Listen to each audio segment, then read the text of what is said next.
Alexis Ware has been missing out of South Carolina since January 2022. We're about to hit the 3-year mark and her family deserves answers.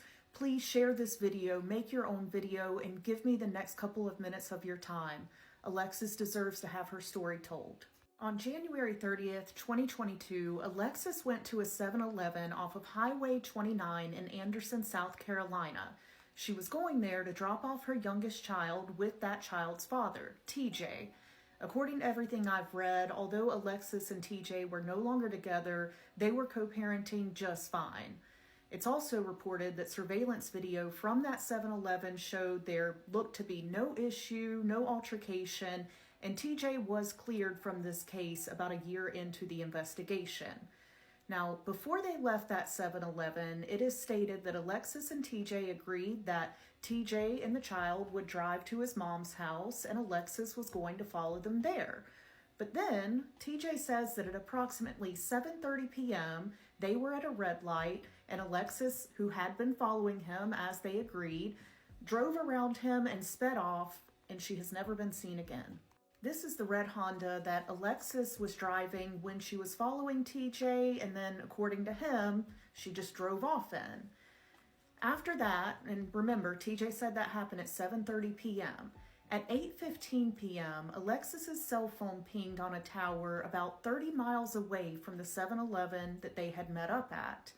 And then a highway camera caught this vehicle in Augusta, Georgia, and then coming back into South Carolina. Well, that vehicle was found on February 2nd, 2022. It was reportedly covered in mud, and it was found near a deer hunting property in McCormick County.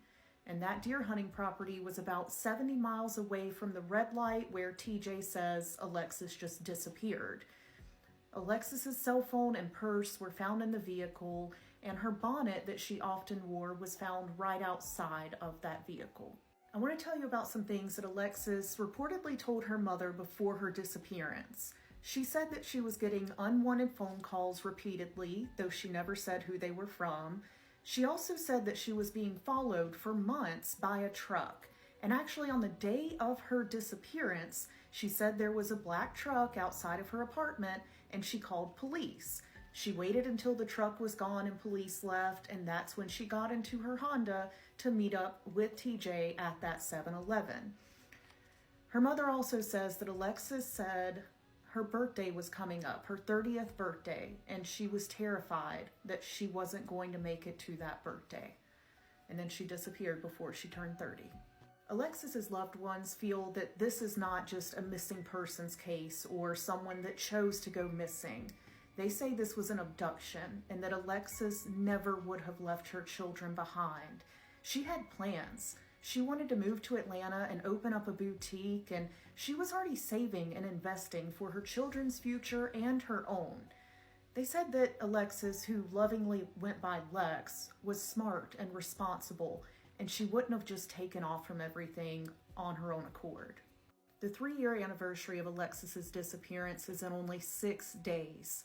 Please do whatever you can to get her name and her story out there so that her family may get answers. And if you know anything or think you may know something, please call the Anderson County Sheriff's Office at 864-260-4400. I know they were offering a $5,000 reward for information that led to answers. But that was in an article back in 2023. Unfortunately, this is one of those cases that hasn't been big national news. Not everyone talks about it.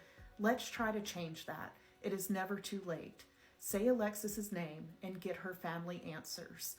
If you know something and you've waited all this time and haven't said anything, imagine it was one of your relatives, someone that you love, and do the right thing.